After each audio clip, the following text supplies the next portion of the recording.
रत्नागिरी जिल्ह्यामधील गुहागरमध्ये पर्यटनासाठी गेलेले एक कुटुंब समुद्रात बुडाल्याची दुर्घटना शनिवारी दुपारी घडली। स्थानिक जीवरक्षकांनी तात्काळ तत्परता दाखवत दोघांचेही प्राण वाचवलेत, पण या दुर्घटनेत एका व्यक्तीचा मात्र मृत्यू झालाय।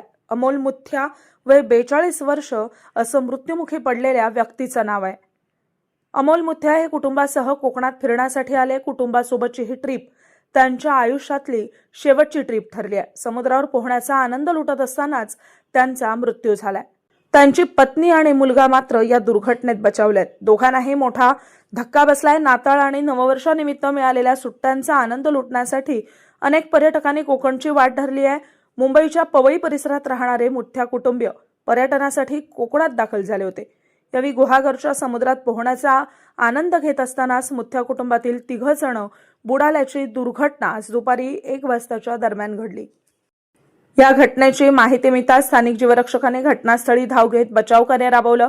या बचाव कार्याच्या माध्यमातून एका महिलेला आणि तिच्या 12 वर्षाच्या मुलाला वाचवण्यात यश आले, परंतु अमोल मुथ्या यांचा या दुर्घटनेत दुर्दैवी मृत्यू झालाय। दरम्यान सिंधुदुर्गात पर्यटकांची विक्रमी नोंद झाली आहे। सलगच्या सुट्ट्या आणि नववर्षाच्या स्वागतासाठी पर्यटकांनी कोकणला पसंती दिली आहे।